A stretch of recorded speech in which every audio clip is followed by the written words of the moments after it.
Hi, everyone. My name is Christine Muir. I'm the community librarian at Cary Library. I've been here about 3 years now and have hosted lots of programs. This is promising to be a very fun one so far. I like to thank the foundation and anyone who's ever donated to our foundation for supporting all of the programming efforts at the library. We really appreciate their support so that we can do a wide variety of fun things and share that with you. I am recording tonight's program so that it can be viewed on our YouTube channel. I will send that link out to everybody tomorrow, along with a survey asking for your feedback about this program and other things you'd like to see us offer. So watch for that tomorrow. And you can share that video link with anybody that you think might be interested. It's not restricted to people who've registered only. If you have any questions tonight, I see people are already using the chat a little bit, so feel free to use that if you have any comments or questions. There will be some natural breaking points in the program tonight when we'll stop and answer some of those. But I like to let a speaker kind of get through the rhythm and the flow of their program and then ask the questions, unless it's something essential to be clarified right away. So feel free to enter your questions in the chat. You can also unmute yourself, and then I will be able to call on you because I can see who's unmuted themselves. So if you want to ask it in person, we can do it that way as well. And so tonight, I'm very excited to introduce to you Katie Walter. Some of you may already know her because she's been doing a lot of programs for us at the library. Katie is the owner of 2 Aprons Cookery in Lexington. She teaches small group cooking lessons in her home and also travels to other people's places for private events and parties, etc. And like I said, she's done a lot of programs for us. She's very fun and entertaining and has a lot of good information to share. Tonight, we titled this program Great Taste, Less Waste. So we're going to talk a little bit about using your food really efficiently, shopping efficiently, reducing the amount of food that you waste, and then maybe some tricks for composting. So with that, I will, and then we're going to have a food demonstration at the end. And tomorrow I will also share with you the recipe and some resources that Katie shares with us tonight. So you'll get a nice little goodie package tomorrow in your email. So with that, I will turn it over to Katie. Welcome everyone. Hope everyone had a good day. Thank you for joining us. Great turnout tonight. So glad to see so many people interested in cooking and particularly in food waste. So let's get started. We're going to go through kind of the why we care about food waste, and again, as Christine mentioned too, ways that you can not only reduce it but also improve your experience in the kitchen and still have really tasty, delicious recipes and ingredients. So first thing let's talk about is why we care about food waste. So I guess the obvious thing would be just, you know, it's kind of bad. It's thought of to be bad to waste. You know, waste not, want not is what we always heard from our parents or grandparents. So just that in itself is kind of a reason why a lot of people don't like to waste. But there's also the reasons, like it costs you money. You know, the more food you're throwing away, it's just money down the drain. If you waste food, it could be diverted to other people in the community that are food insecure or hungry. But what I see as the most important thing is its effect on climate change. Food waste is one of the leading contributors to greenhouse gas emissions in this country, both from the energy that goes into the food and any waste that ends up in a landfill that contributes gases as well. So, and part of it is, it's not just home cooks, it is the whole food industry, you know, restaurants, grocery stores and that, so they play a big part. But today we're going to be focusing on what we as individuals can do to improve that. Because just think, like every time, you know, you make a lovely meal, you throw away leftovers, that forkful of food is just wasted food that's contributing to climate change unnecessarily. And it's, you know, the growing process, the processing, the packaging, the transport, all that contributes. So you kind of think about that before you throw things away, you might think twice. And also, just so you know, a third of greenhouse gases emitted are from agriculture, and 30% of food produced is wasted. And that's globally, it's not just the US. So it is an international problem. So we're gonna focus today, like I said, there's a lot of players, but we're gonna focus on we, as home cooks in our kitchen, what we can do to help and solve this problem. So the first thing, we're going to kind of go through the whole process of from your buying food to using it in your kitchen, and then what you do with any waste. So the first thing you can do is meal plan. And, you know, it starts to be mindful of what you buy. And, you know, meal plan, shop smart, buy less. Those are all things you can help. So I find it really helps just plan your meals for the week, whether that is like 3 days ahead. If you like to plan, just shop once for the week, you know, plan for 7 days. But it helps to have a plan before you just walk into the grocery store. If you go into the grocery store without a plan, you tend to overbuy, and then you end up buying ingredients you're not going to use, which end up, if you're not going to use them, chances are they'll end up getting thrown away and become food waste. So, so plan. And when you're planning, and a lot is kind of different now with COVID because people are home so much more. So it may have been, you know, if you were out working during the day, you might think about something you want to have at home quickly for breakfast, maybe pack a lunch, but you probably eat out, but then dinner. But now more meals are at home, so you do have more to think about.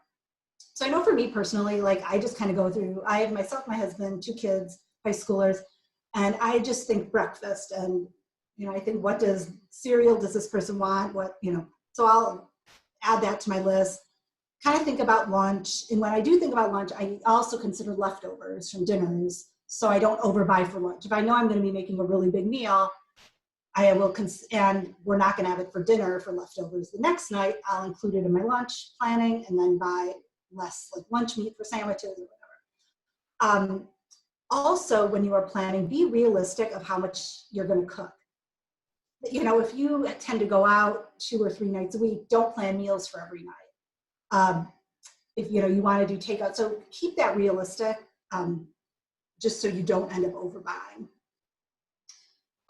Also, before you put together your list, so you know, as I say, plan. Think about what meals you want to make each day, and then put together your shopping list. And as you're putting together your shopping list, it really helps if you look in your fridge, look in your freezer, look in your pantry.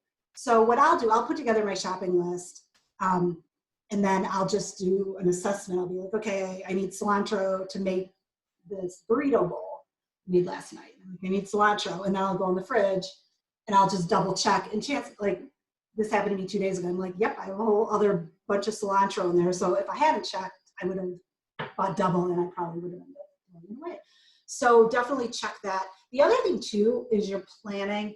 You could start by looking in your freezer and see, like, what meats do I have that have been sitting there for like a month that I really should get rid of? What other things like in my fridge do I need to get rid of? And then you can kind of plan your meals around what you need to use up for the week. That's another strategy. Also, as you are planning, I like to find ingredients that I can use in multiple recipes. So one of them, and now I'll get started a little bit on cooking, is zucchini. So zucchini you can use for sweet or savory. So, you know, if you buy like 4 zucchini, I might saute a couple of them up for like a side vegetable. Just, you know, I'll slice them up in just some olive oil, salt and pepper, and like medium-high heat, and just kind of get them nice and brown. And that's a favorite vegetable side in our house. The other thing though you can do with it is do like zucchini bread, zucchini cookies. So it's quite versatile. You can also puree it or cook it up, puree it, make it into a soup. So I have this zucchini, and you can see it got kind of, I don't know if it got banged on the way home from the grocery, but it was like kind of gross. So I just cut that out and saved it. So again, you don't, you know, just because a food is blemished, you don't have to toss it. You can just cut off the bad part and keep using it. So with the zucchini, I'm just going to chop this up because we're going to use this in our the recipe. As Christine said, I am going to make a recipe at the end, and it's kind of this big DIY salad that uses a lot of leftovers. So So I'm going to show this kind of leftover zucchini from, I think my daughter made zucchini brownies. I don't know, it was leftover. So I'm going to use this zucchini in that salad. So I'm going to just chop it up and then roast it.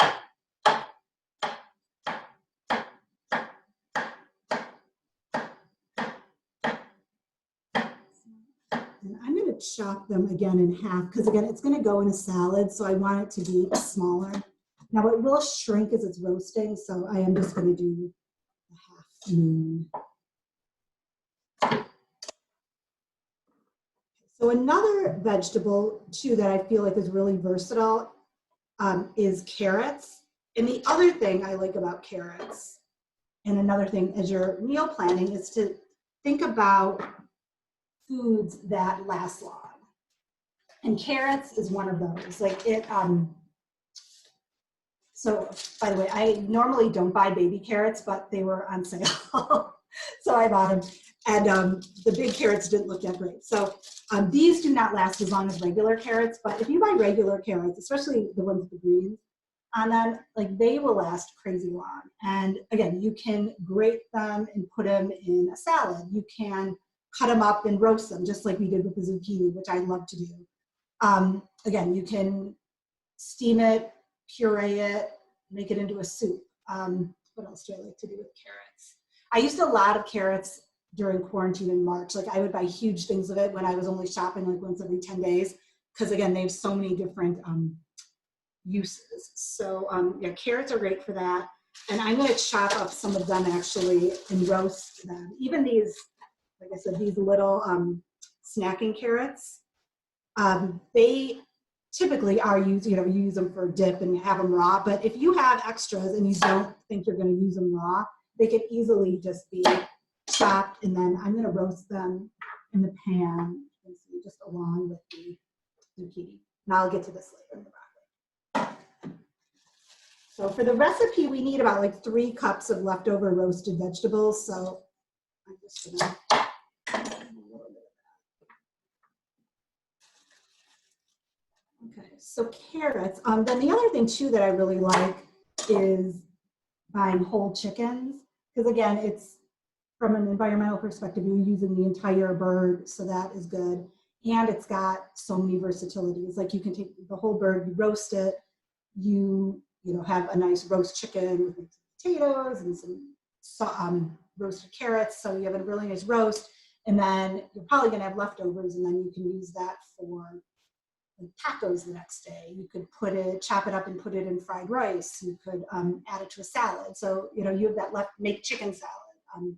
For a sandwich. So you can use that leftover stuff. So that again, the whole chicken is another one of those ingredients, a versatile ingredient. And I like to buy ingredients that are not limited just to like one recipe. The other thing when you're buying things and kind of planning for the week is to think about the shelf life. So like say I'm having a meal with asparagus, and say I'm also doing something with carrots, you probably want to do the meal with asparagus early on in the week, like right after you shop, because it's not going to last as long as the carrots. Same thing if you're buying meats, if you buy some fish, probably use that right away. And check your dates, but if you buy some ground beef, that might last a little longer. So as you plan your meals for the week, be cognizant of kind of using those ingredients that tend to not last as long. Use those first. And then once you do put together your shopping list for the week, when you go to the market, stick to it. Because a lot of people get tempted, they see things, and especially if they're perishable, people end up overbuying and then just thinking they're going to eat it, and they don't want to be without it, but then it gets thrown away. So I always tend to buy less, and I try to keep a well-stocked pantry. So if I run out of perishable things, I always have like a can of beans, or I have dried fruits or stuff like that, so I don't overdo it with the fresh stuff. So the next step, once you do your shopping, bring it to your house, using the whole ingredient and reducing the amount of an ingredient you throw away is a really great strategy for reducing food waste. So I'm going to go through some of my standard ways that I feel like I can show this. So one of them is with potatoes, and this also goes for carrots, not these kind, but the regular carrots, is to not peel them. So it's healthier. You have the nutrients in the skin, but it also saves all that waste. You know, if you peel a ton of potatoes, ton of carrots, it is a lot of scraps. So I just rinse it really well under water. And then I have one of these potato scrubbies, which I think they sell at a lot of supermarkets, I'm sure Amazon. I'm not sure where in town you could buy it, but Bed Bath & Beyond has it. And you just give it a really good scrub. Now, one of the things, like, look at this. So it's got an eye. This isn't, I don't even know if this is an eye. This is just kind of getting gross. Yeah, it's actually getting a little soft. So I still, yeah, I cut that off. You can see, like, that's all gone. This is totally fine. There's that, like, rotten potato smell. I had one stuck in the back of a cabinet this summer, and it's bad. Like, so this is totally fine. So yeah, I would use this whole thing. And keep the peel on, whether I'm doing potato wedges, roasted potato wedges for dinner, or even mashed potatoes, I like to keep on the skin. So, and I just mentioned roasted potato wedges. I'll just do a quick demo because I have my knife and my potato here. That's one of my favorite side dishes. And I always keep a bag of potatoes in my pantry because, you know, if I, again, run out of vegetables, that's my go-to, again, so I don't overbuy. I know it's there. I can add that for a quick side. So I take the whole potato, and again, I keep the skin on, and I just cut it, and then this part, and I just cut into little wedges, like this, and then I toss it on one of these pans. And just so you know, this is these liners, they're sold as oven liners. I bought them on Amazon, but they sell in various places, and I just cut it. It's in a roll, and it's meant to put at the bottom of your oven, but I line all my sheet pans with it, and they go in the dishwasher, and it makes for easier cleanup, and it reduces the amount of oil. So anyway, if I'm roasting my potatoes, I would just put them on here, toss them with olive oil, salt and pepper. You can put, like, Italian seasoning, whatever seasoning you want, you can have, but kind of, I digress, but that's one of my favorite easy side dishes. Katie, can I interrupt for 1 second? Yeah. Somebody asked about eyes on the potato. Is it the same philosophy as just cutting off the bad part? Do you just scoop out the eye and then use the rest of the potato? Okay. Yeah. Thank you. Yeah, so, and if you have, those, like, poking out, you could just twist them off. Yeah, just scoop it out and you're good to go. Okay, so I would scrub and not peel the potatoes, the carrots, cauliflower and broccoli. So those are two vegetables you buy, the florets with the stalks. And a lot of recipes you see just say use the florets. So, you know, people will just use the floret, chop that up, and then you have your florets. And then you have this stalk. And a lot of time people throw this away, but you can actually cut it and roast it. Like, if I'm gonna roast the florets, I would roast this just along with it. So I would just take so that's cut off the end, and putting this in my little compost bin. I will talk about compost at the end, but this is my compost bin that I put scraps in. And I'm just gonna cut this thinly. You can see just thin little. And I always use this part as well. You could also use, you know, this leafy part. If you're roasting, this actually ends up being nice and crisp. So yeah, someone just commented you can stir fry broth. Yeah, if you stir fry, so it's not just roasting, but anyway, if you steam it, it'll cook really nicely. Chop this up because we're gonna roast this along with the zucchini and the carrots for our salad. Little florets here. And again, this was leftover broccoli. I made a dinner tonight. It was kind of roasted vegetables with feta, baked feta, and I didn't eat all the broccoli. So again, I just saved a little bit, and now I'm reusing it on the side. So I'm gonna just toss that. I'm gonna add a little olive oil. And again, I don't need much because I have the liner. And toss this all together.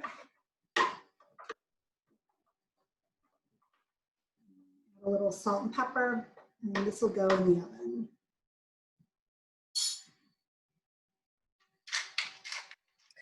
So Katie, someone asked if it takes longer for the potatoes and carrots, and will the zucchini be more done? Yeah, that is a good point. The carrots though are so small, like they should be fine. And I kind of did my zucchini a little thicker, so we'll see. And if you are roasting, you could kind of keep them separate, and then as one gets done, but they should end up being about the same. And I like if the zucchini gets a little more cooked and a little brown, like I personally don't mind that. But that is a good point. If you have like, especially potatoes, you might want to do that separate. So I'm not roasting the potatoes with these. I just did that for a demo. But yeah, those wedges would definitely cook a lot longer. So I'm gonna put this in there. I set my oven for 400. I'm gonna check these in about 15 minutes and we'll see how they're doing.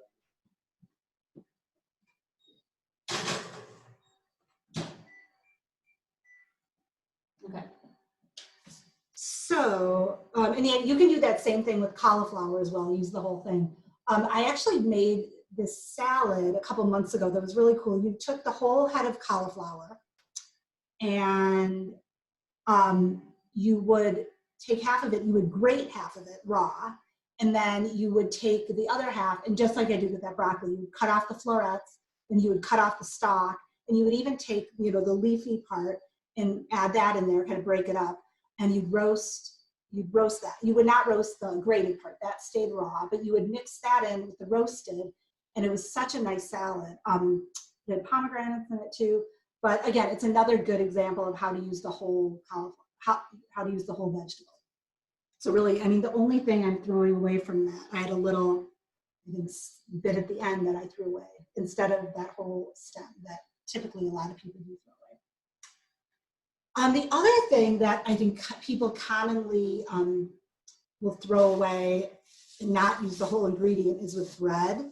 So like if you have some stale parts, so for example, like we made pulled pork sandwiches the other night and we ate all the pork and did not eat a roll, and nobody's used this for a sandwich, so it's been sitting around since, I don't know, maybe 6 days, I don't know, but it's not moldy, and it's just stale. Like I wouldn't want to have it with a sandwich. It's kind of like hardened, but this would, you could freeze it or for later and make breadcrumbs, or I'm just going to make breadcrumbs now. So I have my food processor here, and you can do this again with any like bread. If you have sandwich bread that's getting stale, any bread that's getting stale, a great thing is to make breadcrumbs that you can use later in meatloaf. You can sprinkle it on mac and cheese, anytime, instead of buying store-bought. So it saves money and you're not wasting. So I'm just gonna break this up into little parts. And excuse me, it's gonna get loud for a minute. So. Need to plug it in. Okay, there we go.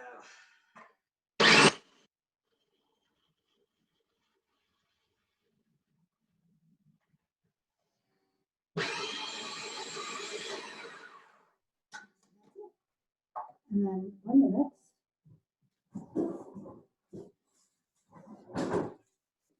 So I just keep a bag in my freezer, breadcrumbs.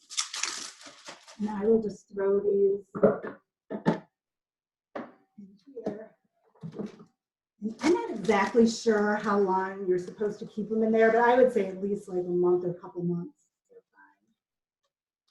As long as you squeeze out a lot of the air. And they go back in the freezer. So that's a great way to not throw away those bits of bread that nobody wants to eat. Okay, the other stuff. Okay, the bottoms of bags of chips, like tortilla chips, you've taken all the good ones and then you have like a little bit at the bottom and it's just the crunchy little bits and you can't scoop anything up with it. Save those and put them in, like make kind of a tortilla salad. So I make, it's called guacamole green salad. They actually serve it at Sweet Green.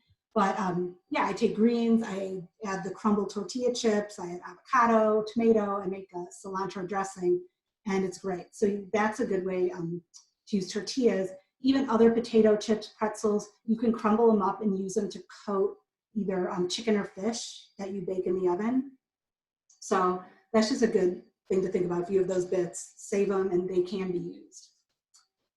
Parmesan rinds. So if you have a hunk of Parmesan, you have the, I wish I had it to demonstrate, but I actually cut off my rind on my Parmesan to use for soup yesterday. But you know, you grate all the Parmesan, and then at the end you have the rind, which you're not going to eat. Save that. You can either freeze it or just wrap it up well and put it in your fridge, and then add it to soups. So I particularly like to use it for minestrone, and it gives so much flavor. And then, you know, it cooks, and then you take it out before you serve it. But it's great. Don't throw those away. Definitely save them for soups or stews. The other thing, back to carrots again. So if you buy carrots or even beets, any of those vegetables that have greens attached, rather than throwing them away, you can turn those into pesto. And you could always Google like how to make carrot pesto. I actually have one on my website. So I'm 2 Aprons Cookery. So if you go to my website, and I know Christine will send a link afterward, I do have a recipe for like roasted carrots with carrot top pesto. So yeah, so you can find that recipe. What else? Oh, there's something cool I came across for citrus. So if you're using citrus, I will often use, if you're using an orange, or sorry, this is not an orange. If you're using a lemon or a lime,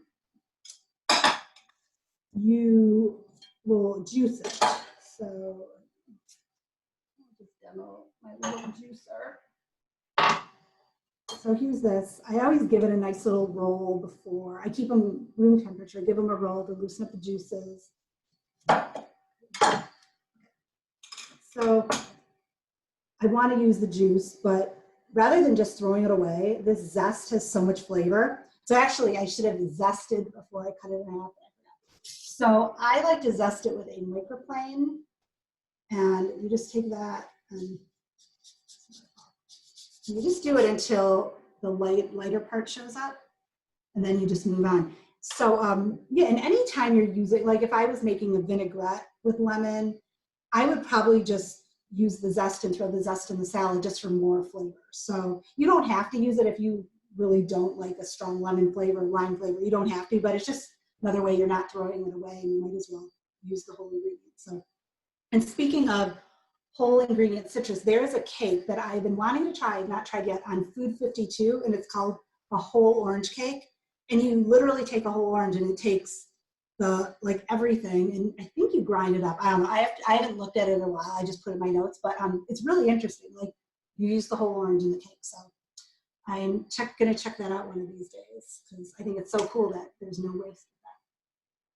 So I guess bottom line, if there's something that you find you're disposing of and you're like, it doesn't seem like the beet, you know, greens, like I could do something with it, just Google and you'll probably find a recipe to use it. One thing was, oh yeah, watermelon rinds this summer. We were eating a lot of watermelon, and I was like, I am throwing away so many rinds, what could I do with it? So I ended up pickling them. They were okay. I think it's maybe a personal preference, but it was cool, and they pickled, so yeah. Another thing to keep you, when you're using ingredients to keep you from generating more waste, is to rethink use by dates.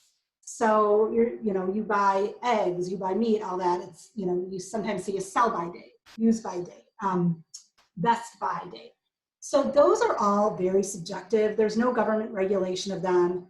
So they're kind of like a guideline, but do not like live and die by them. The best thing to do to tell if something should be thrown away or you can continue to use it is use your senses. Look at it, smell it. Like I looked at that potato and I felt like it was soft. I'm like, yeah, that part's bad, but I'll cut it off and keep the rest.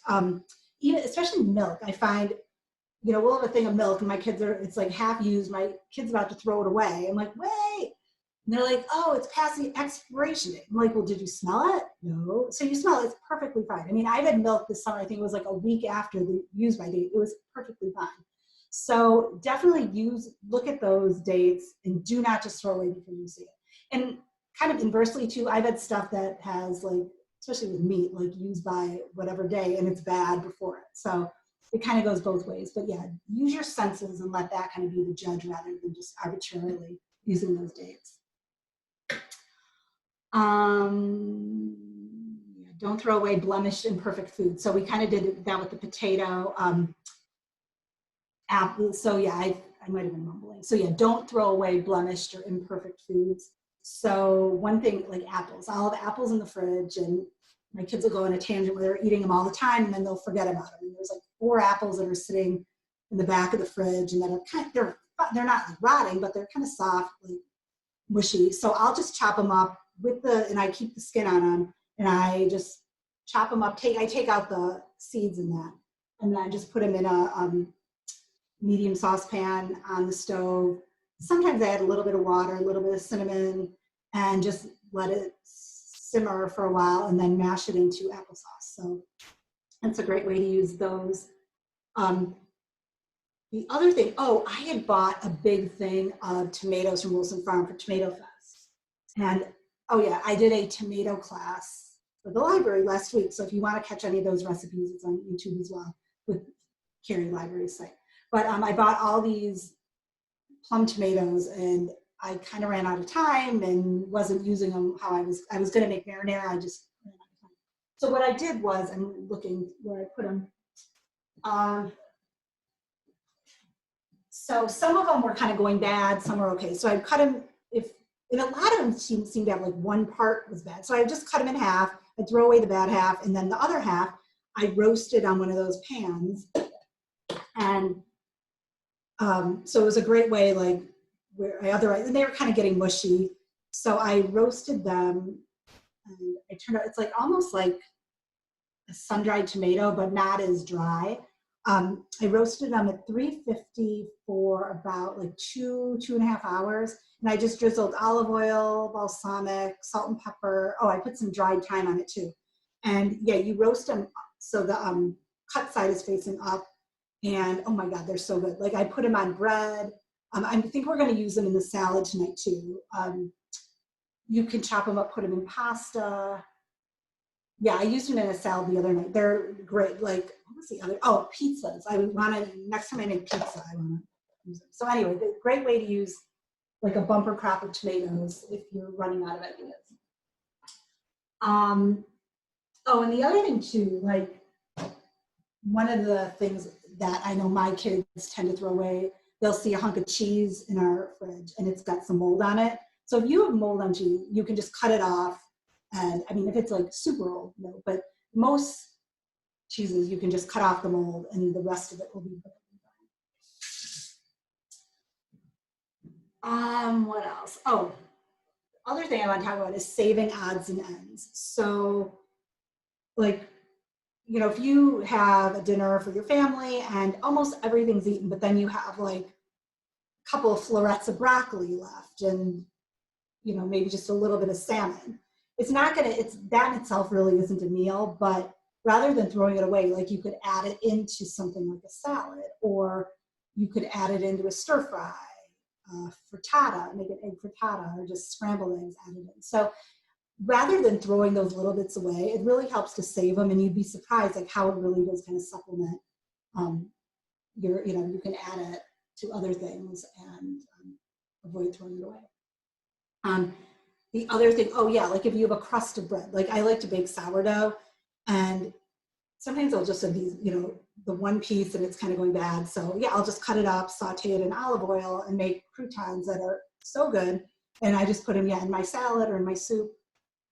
So yeah, don't throw away that like one piece of bread that you don't think you use it. It does have a use. And that also goes for using odds and ends in containers.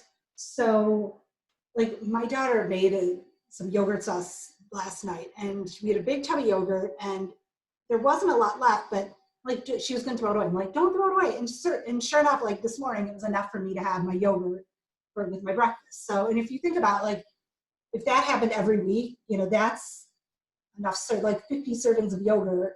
And if you think about like everyone in Lexington doing that, that's a lot. So those little bits do end up adding up. So try not to throw away the bits.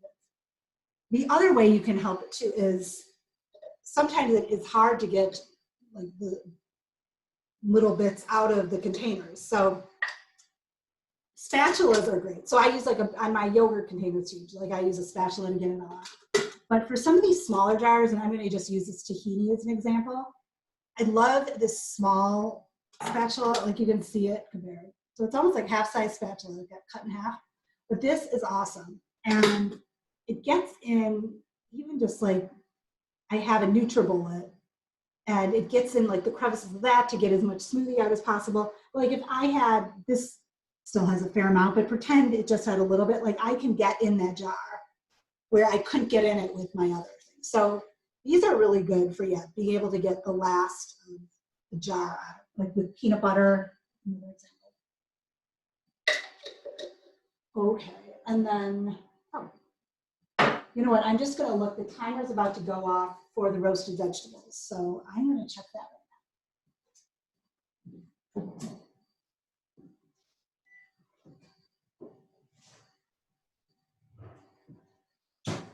So these have been in for about 15 minutes, and they're soft, but they don't have a lot of browning. So I'm just gonna put them back in for a little longer. And I did notice my oven rack was a little lower, so I'm gonna move it up so it's closer, because I do like when I roast the vegetables to get a little bit of the browning. You can see the broccoli is getting brown, but the others need a little more.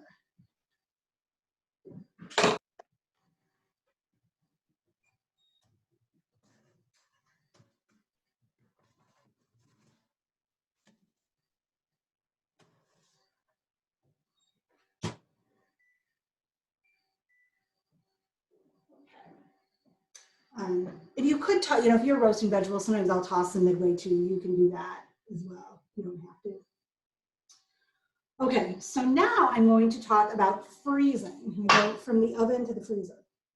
So that is another great way to save food from being thrown away. So one of the things, like if you have some, I do it a lot with fruit, you know, I'll have some strawberries that are starting to kind of look a little mushy, blueberries, whatever, freeze those, and they're great for, I mean, you could use them for baking, especially blueberries. You can use them for like blueberry muffins, or you can use them for smoothies, but fruit works really well with that. Even watermelon, like I freeze, chunk up watermelon and freeze it. You either use it for like a drink, like a slushy, or just to snack on, like frozen watermelon. So do that. Even like if you have a head of broccoli and you know, say it's like Friday, you have this whole head of broccoli, you're going away for the weekend, you know you're not going to use it, just chop it up, put it in a Ziploc bag or another freezer glass, you know, whatever jars you put in the freezer, and yeah, store that, and the next time you need broccoli, just defrost it and use it. So definitely there's a lot of things you can freeze before it goes bad. And someone just asked if you have to blanch them first. You can, but you don't have to. Like I just put it in raw. Especially like, and once you do that, like I probably wouldn't eat it like with a veggie tray, like not that, but for any kind of like steaming, roasting, it's going to be perfectly fine. Other things I like to freeze are bananas. So like I'll get a huge thing of bananas, especially at Costco, and sometimes everyone eats them, sometimes they don't. But once they start getting mushy and brown, I put them in the freezer. I don't even put them in a bag or take them out. I put them skin all, like here, I'll show you.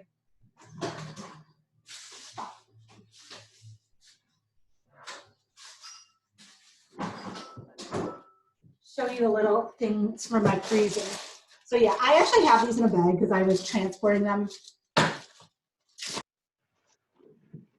from one freezer to another. But yeah, I'll just take the whole thing, and once they're brown, I just throw them like that in the freezer. And then once we're going to use them, like I'll either, like I actually made banana pancakes this morning, so I let them sit out for like 20 minutes and they're ready. But you can just microwave them quickly and then take the skin off. So especially if you're using them for smoothies, I microwave them for like 20 seconds or 30 seconds just so I can get the skin off, because I want them to be kind of frozen. But if I was doing banana bread, I would keep it on. And this is just another way too to show that being frugal and mindful of this, you actually can end up with better tasting food, because honestly, like banana bread or any, you know, baking with bananas, if you use like overripe frozen bananas, it tastes so much better than if you use like these kind of like perfectly, you know, these are kind of perfect, ready to eat bananas, but these have so much more flavor. So don't throw away your brown bananas. The other thing I like to freeze is bread. So I love to make sourdough bread. And when it gets out of the oven, like sometimes, we'll have it with dinner, but then the next day, what I'll do is take it and I'll slice it, and I'll slice it into, just little half slices. And this goes right in the toaster when you want to have bread. And especially for my kids too, they hate having to use a serrated knife on a big thing of chewy bread. So yeah, I just slice it, put them in a bag, and I always have this in the freezer, and I just, put it in the toaster whenever I want nice, fresh, warm bread. What else are good for freezing? Oh, like ginger for cooking.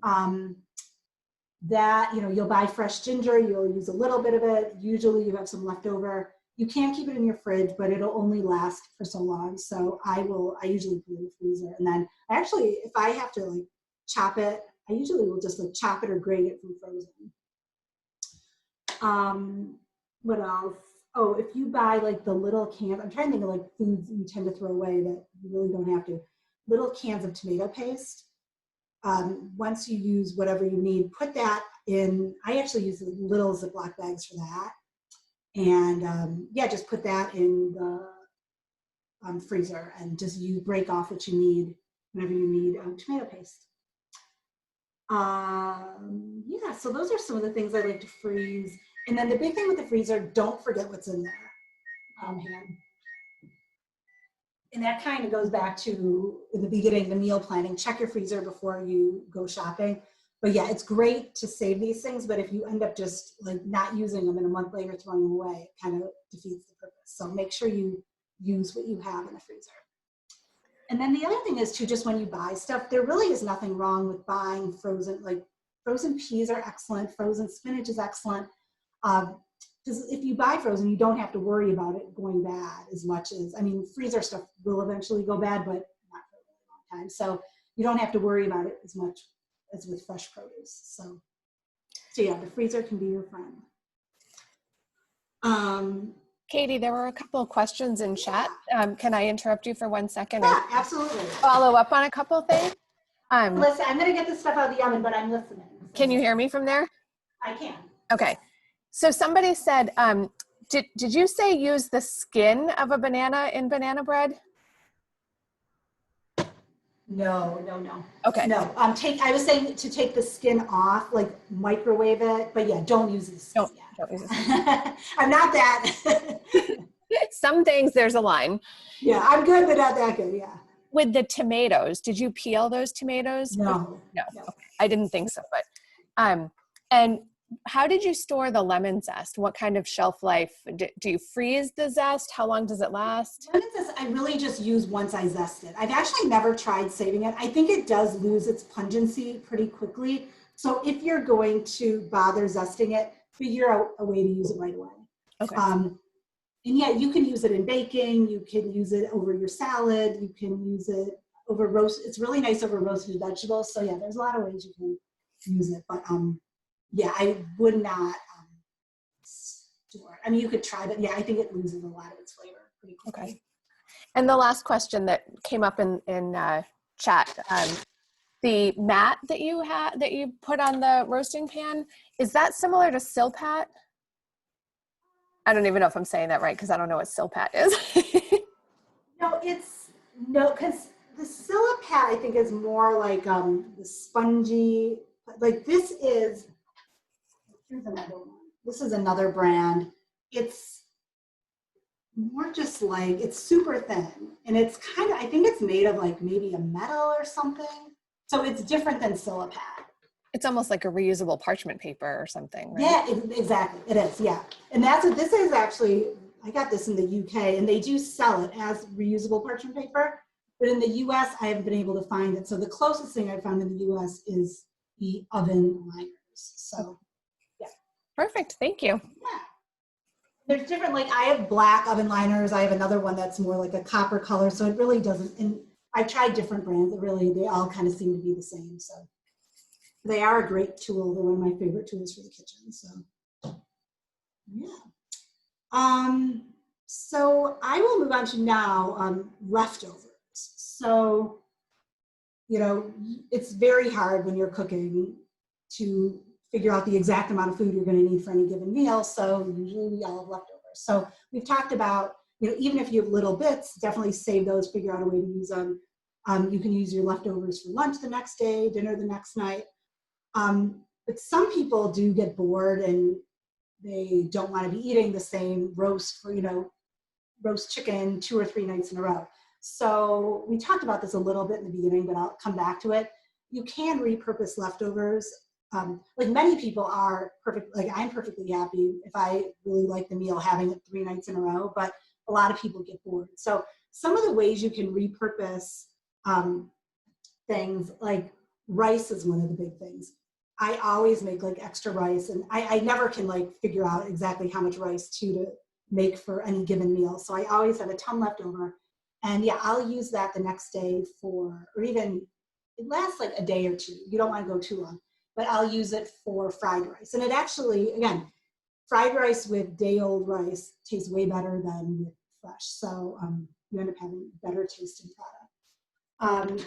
You can also use like any, again, like if you have a lot of side vegetable left over, throw that in a frittata or an omelet or a stir fry or fried rice, big salad like we're doing, pasta, you know, add those to kind of make a new meal.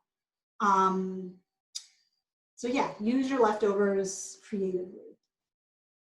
And then just some other random tips that we have. Yeah, like avoid buying things that you don't think you're going to use up. So for example, like if you're doing a pasta and you need just like 3 tablespoons of ricotta and you have this big ricotta thing, like think like, is there something I have in my pantry or my fridge that I could use instead of that before I buy this whole thing?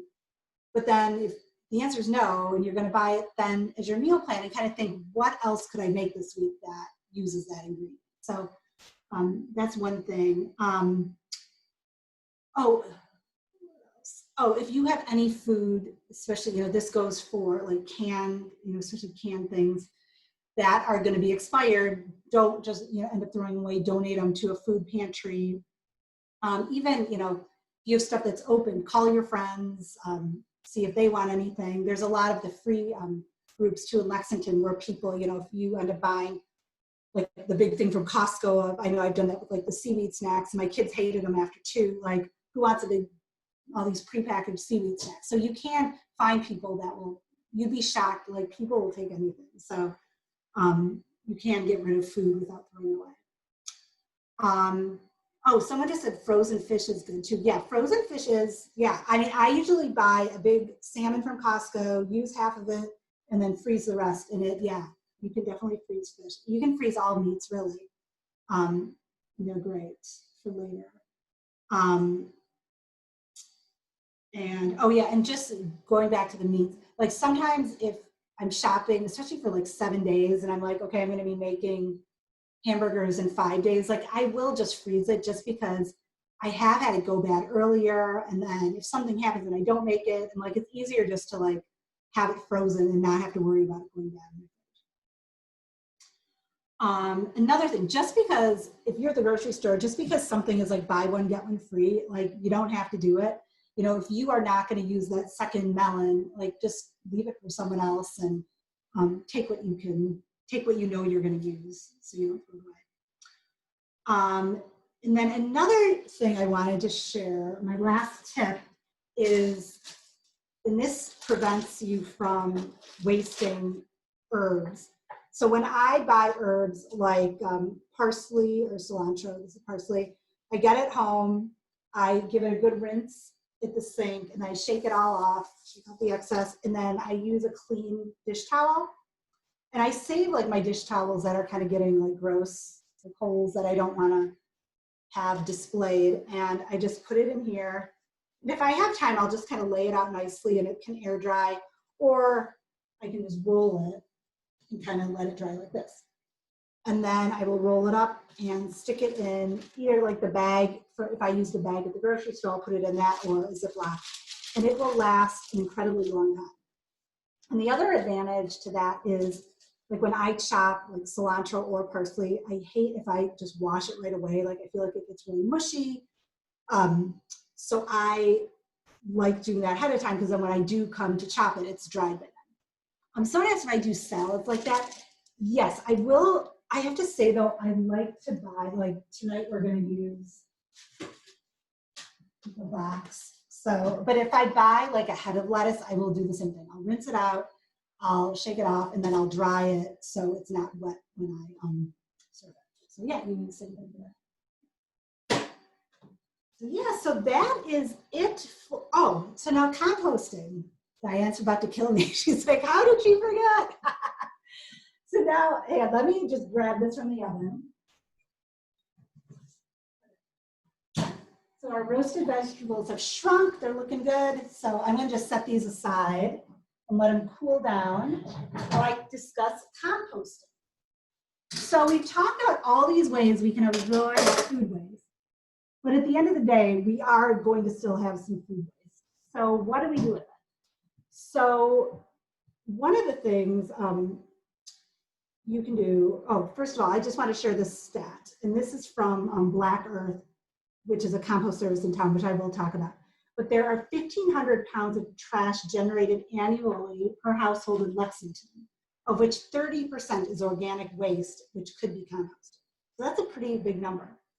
So one of the things I do as I cook, and I showed you this before, I have this little bucket that I keep on my, or I keep it under my sink unless I'm actively cooking, and I keep it out. And I put all my food scraps in it. So, you know, as I'm cutting veggies, and it just helped, like, it's easy. If I'm chopping an onion, I just put the onion in there, put the lid on it, and then I don't smell anything.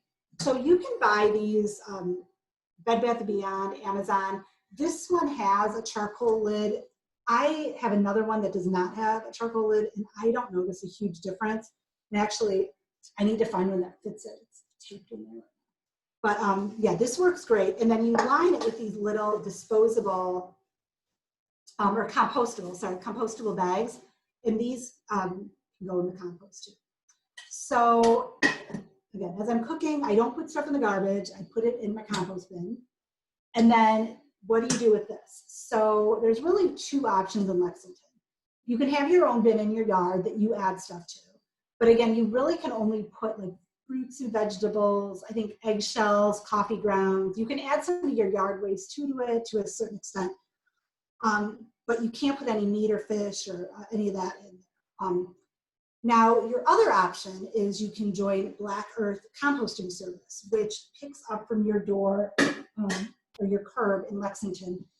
And then you can get rid of, meat, fish, bones. You can even, like, napkins that you use for food, not that you use, like if you're using a napkin to wash a window that has chemicals, that doesn't go, but anything that, you know, was food, got food on it, like pizza, the dirty half of pizza boxes that you can't recycle, that can go in there. So you can get rid of pretty much like any food thing, and it's awesome. So you keep it in this little bin, and then when that's full, you put it in these little wheelie bins that they give out. And I just keep mine either out front on my driveway. Sometimes animals will start attacking them, so I just keep it in my garage. But it's great, and you just put it on your curb and they'll pick up. So right now it's $100 for the year. They are offering a free wheelie bin. Excuse me. And like an indoor thing, it's not this one, it's I think plastic. So if you're interested, we will set up the sign-up information, but it's a great service, and each year you end up getting compost. So, you know, you compost your food and it will turn into like dirt, compost dirt, and then you get a bag of it each year. Now, if you compost yourself, you have your own bin, you will have your own bit of compost as well. And also you can just, for your own compost bin, I don't think you can put these bags, and when I had one, it never really disintegrated, but you can definitely put them in. This whole thing goes, like, you just take the whole thing out, and it goes into the Black Earth bin. So yeah, and some of the complaints you hear or hesitations people have with composting, people think it's going to smell up their kitchen, but I feel like it's actually less smelly because, you know, I have my big like garbage bin that's about this tall. And, you know, when I used to not compost, if I would put like some ends of chicken and it might be at the very bottom, like if it was 4 days before we took out the garbage till it got full and we took it out, it would start smelling. Whereas if you like this little one, first of all, it's smaller, so you probably take it out more, but also, you know, once you put the food onto, you know, I might have some chicken, but then if I have vegetables over it, like, I mean, this thing hardly ever smells, like very, very rarely. Like I think if I have like lobster bits, like after a while it might smell, but that's not, I really don't have issue with smell. And that seems to be, I teach cooking classes out of my home and people will see me composting and they're like, I've always wanted to, but I'm worried it'll smell. So it really does not smell. So yeah, so that is it, I think, for my prepared comments before we cook. So if you want to open it, if there's more questions, we can do that. I think we've been getting questions through the chat as we go along, but if anybody does have a question, you can put it in chat or you can unmute yourself and ask it. I am just going to keep an eye on the time to make sure that we get to see this salad come together because I love roasted vegetables and I want to see where they go. But if anybody does want to ask a question, or if I missed yours in chat previously, feel free, like I said, to add it to chat or unmute yourself and I'll call on you. And I can answer too as I'm doing the salad because yeah, it's assembling a salad. It's not rocket science. So I should be able to do both at the same time. We did get a question. How do you store fresh potatoes? Potatoes?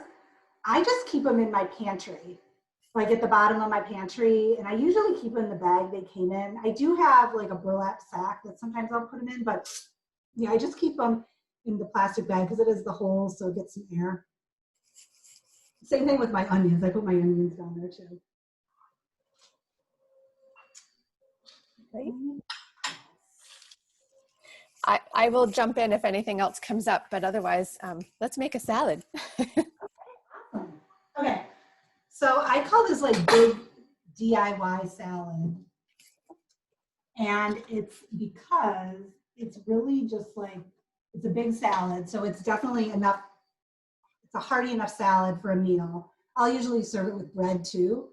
But yeah, it's a very hearty salad. And it's a great use of like the odds and ends in your, it's like a total pantry fridge raid salad. So I'm gonna start with the greens. So it's about 6 cups of greens and you'll get this recipe and just know, like, again, it's all kind of approximation. So if you wanna do more or less, kind of up to you, but if you like to follow a recipe, then you can follow the recipe. So 6 cups of greens, which isn't a ton, but there's so much other stuff in here. It'll supplement it. And you can add more greens if you want. This is about 4 cups.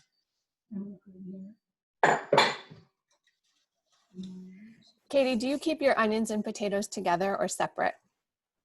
I keep them like in the bag they came in, like right next to each other. Oh, okay. So yeah, they're kind of, what do we say now with COVID? Together yet apart. Look at how my onions and potatoes are.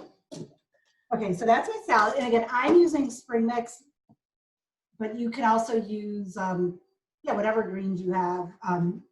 Spinach, what else? Romaine, you know, whatever you have. So greens. So we got our greens in it. Now we're going to bulk it up with some grains. So I have bulgur left over from our dinner tonight. And I usually make this with quinoa because whenever I do like a curry or something, I always just make some quinoa to put it over. And again, I just guesstimate how much we're going to use. And I always make more because I know I can use it the next day in a salad. So you want to do like 1.5 cups of grains. So again, this is bulgur. I'm going to use my hand because it's kind of in a clump. That. But again, bulgur, quinoa, farro, barley, kind of whatever you want. If you could even put like orzo pasta on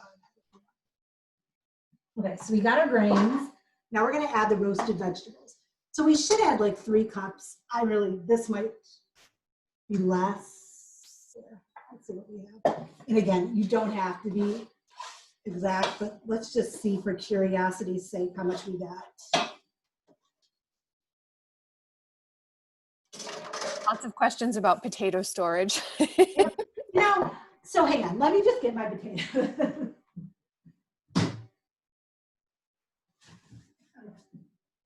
So this is my bag of potatoes, and it has the holes in it. So what I do, like I opened it and I just leave it like this. Yeah, I just kind of put it like this at the bottom of my pantry. Perfect. Yeah. In the burlap bag, like that breathes too. So if I decide to put in the burlap bag, it'll breathe too. Okay, so this is like a scant 3 cups, but I think we're good. I could supplement like with these roasted tomatoes, but I'm gonna save them. Now we're gonna add some raw vegetables. So it's really nice, you have the different textures. So you have, you know, the kind of warm toasted, and again, they don't have to be temperature warm, but you know, like kind of these toasted roasted vegetables, which are nice. And then you have kind of the contrast with raw. So I'm gonna use some raw carrots. And actually, I found a raw thing of broccoli just loose, so we'll add that in there too. And then I have a stalk of celery. So we're not doing as much of the raw as we are the roasted. I'll just add this in. And again, this just gives a little contrast texture. So yeah, I just lined up, there you can see, I just lined up these little guys, and I'm just going to slice them. I never would have thought to put in roasted carrots and raw carrots. I would have just picked one. So yeah, and that's kind of what I was saying, like that cauliflower salad where you have like the raw and the roasted. Like it is really, like I see more recipes like that where they kind of take the same ingredient but use it differently.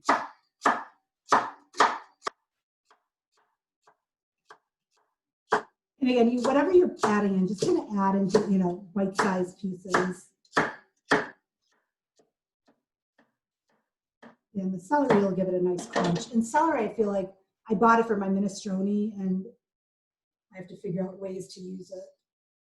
I have made a celery soup before when I've had a lot of it, so that's an option, but I figured it was good for the salad.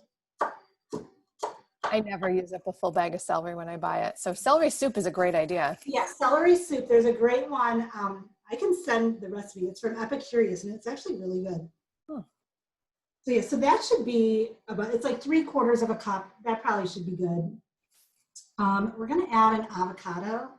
So this is not like an odd and end, but it makes it, again, it adds some good fat to it. And most people I love avocado in my salad, so I'm not gonna say that. Demonstrate. That's one thing too. People are like, how do you chop your avocado? So if this, I'm gonna take my big knife, knock it in there, give it a turn, and then that comes out. Food waste.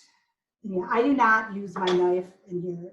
I'm sure you've heard of the avocado hand thing where there's been lots of trips to the ER with the popularity of avocados because people try to use a knife and cut it, and this skin is like, you can see, doesn't take much to go through it.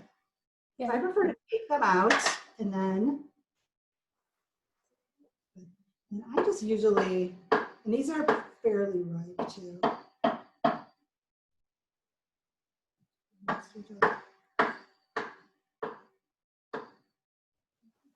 Prettiest chopping technique. And you also, you know, if you're making this, again, I just use whatever I have around, but you also can think about the different colors and textures. So that always makes it interesting. Okay, so we got our avocado, and now salad dressing. So I usually prefer making my own. If I don't, this is a shallot dressing, which I'll be right back.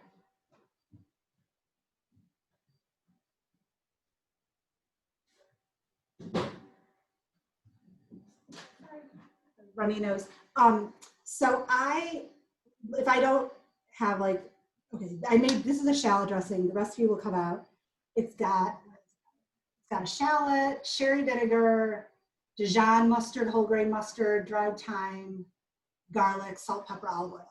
So I'll make this and then this will last probably like, I don't know, 3 nights, and then I don't have to make it every night. If I don't feel like making my own dressing, I'll usually just do, like I did before, the lemon and olive oil, or I'll do balsamic and olive oil. Yeah, I made this ahead, the shallot. So we're gonna add this. It says 3/4 cup. I'm gonna just use a spoon, because you want, when you make shallot dressing, you always want to make sure the shallots are coming out.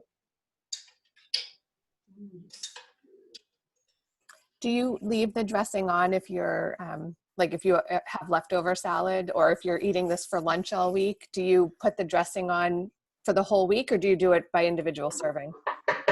If we're gonna eat like most of it, and there might be like a little left over, is totally fine.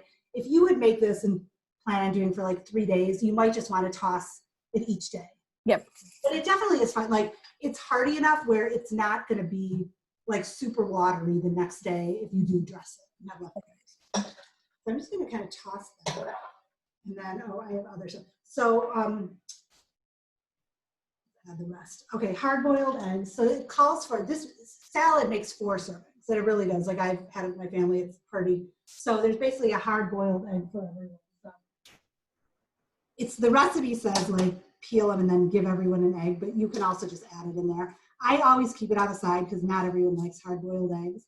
So I hard-boiled these before, and I will add this in. But yeah, it calls for 4. I'll just add 1, so I'm not sitting here peeling.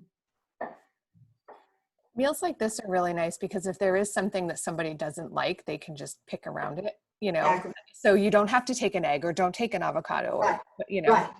Exactly. So a lot of this, yeah, avocado, just put it on the side and add it. Yeah, speaking of those meals, I did burrito bowls last night, which was awesome because everything's separate. Nobody complained. Like, they can add whatever they want or not add whatever they want. When my kids were little, one liked shrimp but not sausage, and the other was the opposite. So I used to make a paella with chicken, shrimp, and sausage because I was not going to cook more than 1 meal for my children. Right. I never did that. So I would just make that, and I would say, take the parts you like. Don't worry about it. Enough that you can just pick it. It's big enough you can just pick it out. Exactly. So, yep. Yeah. Because like with the egg, it really doesn't, like if you had the egg, it's really, you're not going to be able to pick it out. So I do get, if you don't like it, you don't want it in there. So the recipe calls for chives, but I have a bunch of green onions, so I'm going to just add some green onion to it. And I always take my green onions, so I chop them in the middle, and then just to make the chopping go faster. So we're going to add this, and then we're going to round it out with some chopped nuts for just a little more protein. So yeah, does anyone have any questions at this point?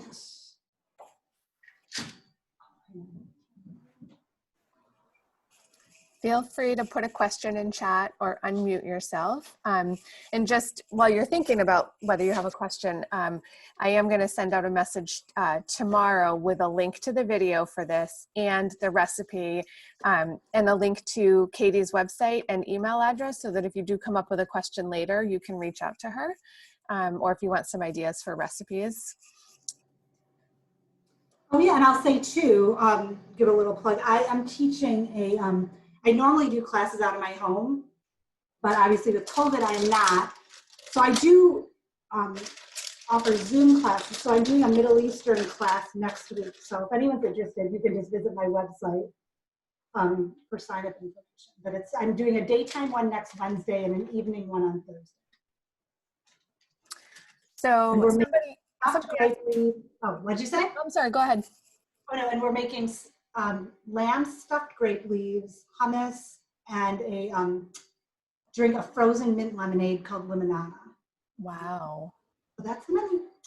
So yeah, and just so you know, I'm adding, so you can add like 2 tablespoons of whatever nuts you have. So I just have these sliced almonds, so I'm adding those. Okay. So did you have a question? So somebody asked about the scallions, that you used the dark and the white parts. A lot of recipes tell you to use just the white, but it's okay to use the whole thing? Yeah, and that's a really good, I'm glad someone asked that, because that's another thing I think some people tend to throw away if it just says, I always use the whole thing. Yeah, I don't notice. I mean, I think, yeah, I mean, to me, it just has that onion taste. So Okay. I always use the whole thing. I never used it because I didn't know if you could. Sometimes you don't know what parts are safe to eat or not, Yeah, and I think it's just like the green part can get a little like fibrous, I think, and maybe that's why people, but as long as you chop it pretty like fine, I think it's fine. So this is a salad. I probably should add more dressing, but again, I already have dinner, so this is going to be tomorrow's meal, so I don't want to like overdo it, but yeah, you can see this is it. And again, we should have more, I didn't put all the eggs, but you can kind of get the idea. It's this really nice hearty salad. And again, you just kind of, it's a fridge raid, whatever you have in your fridge that's kind of looking, and you could add cheese if you want, add some cheese to it. So yeah. The general idea is you can kind of take whatever sort of leftovers you have from the week. You've cooked all your meals. You have a little broccoli, a little carrots, a little celery, and you can just make a salad with that. And if you have to stop at the store for the lettuce or the eggs or something, you can just kind of mix. And you should have eggs in your house, and that adds you have some protein in there. So, and the nuts too, they give a little protein. So it's kind of a whole meal. Yeah. Leftover veggies make a great stir fry. Yes, they do. Yep. Yes. So yeah, like using leftovers is like environmentally like conscious, but it also like saves a lot of time. A lot of this stuff saves a lot of time too. So yeah. This is fantastic. Now I want the salad. Somebody asked what you were going to do with it, and I was hoping you were going to invite me over for lunch tomorrow. I know, I'm not far from the library. Right? No, that's what stinks about these Zoom classes. Like I make all this food, like at the tomato class, I had all this food. And I'm like, oh, I wish you could taste it. So imagine. I'm back to work at the library, so anytime you have leftovers, just let me know. Maybe tomorrow I'll drop by. Can you get me a book? I can. I would make that trade. So somebody said they make a broccoli, potato, celery, carrot, onion soup with salt and pepper and rosemary chicken broth, but it didn't taste good. Huh. So I don't know if you have any suggestions. I didn't get all that. That was a lot of ingredients there. I didn't get quite all of them. It was, let me pop this out so I can go back up to it because I can't see it anymore. Broccoli, potato, celery, carrot, onion, salt and pepper, rosemary, chicken broth. I'm not sure if it's rosemary chicken or rosemary and chicken broth. There's no commas, so I'm not sure, but those are all the flavors. And they weren't happy with the taste. Like, it kind of sounds like some of the things you put in a minestrone, and I always add like tomatoes to it and beans and that Parmesan rind. Like that, adding that Parmesan rind, if you have that into your soups, really boosts the flavor. The other thing too, if you make a soup that you're not, I guess if it's pureed, it's easier. You can put stuff on top. Like I have this chili oil I'll put on top. If it's like a chunky soup though, you're a little more limited. So somebody suggested garlic, which I think is its own food group. So I support that idea. Yeah, that would, I mean, garlic, makes everything taste. Maybe it, it was under salted. I don't know. Yeah. I mean, I just wanted to say with the celery, I violated one of my sins. So I will take this celery and I'll chop off this part, and this gets tossed. And then I'll chop off like the gross end, but then I'll chop this part up and use it as well. So very little of the celery ends up getting thrown away. I did not notice that.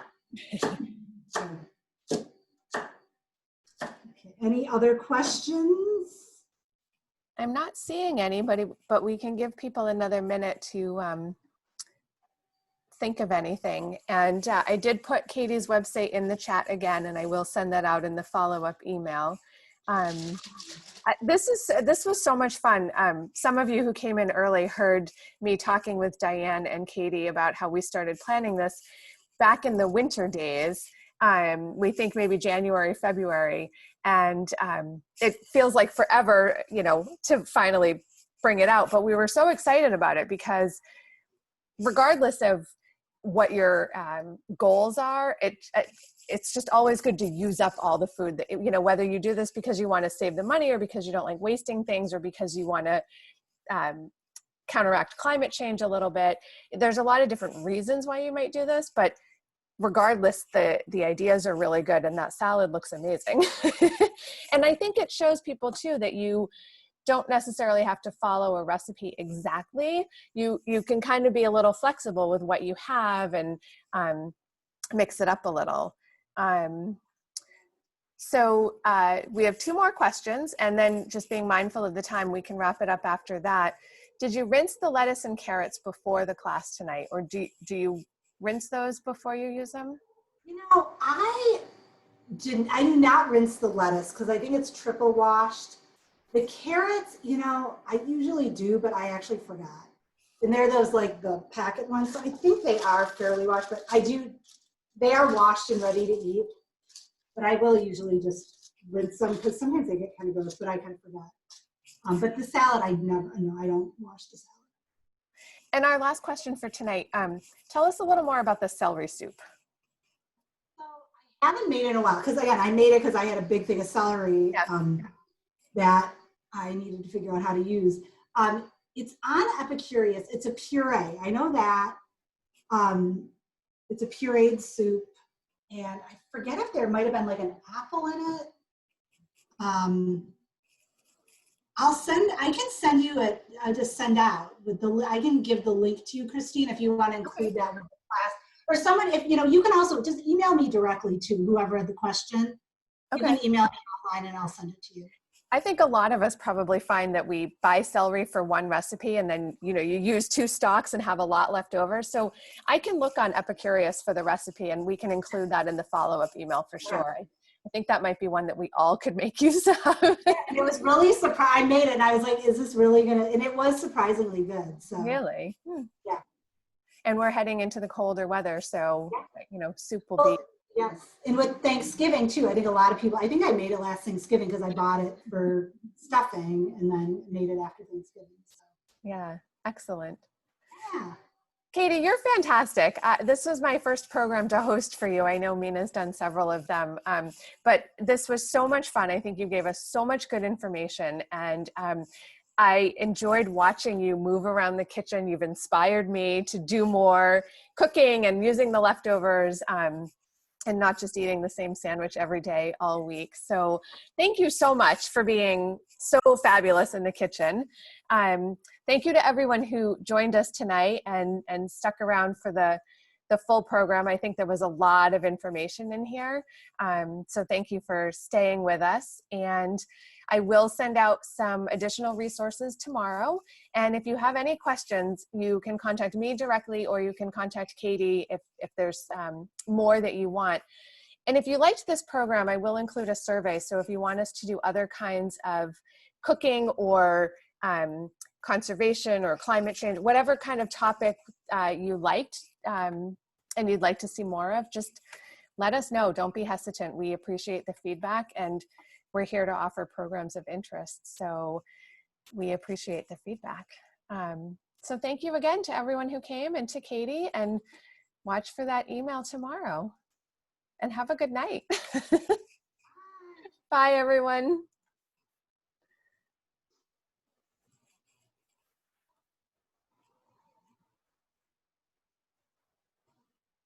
I usually stick around for a couple minutes just to see if more comments come in, but yeah, good.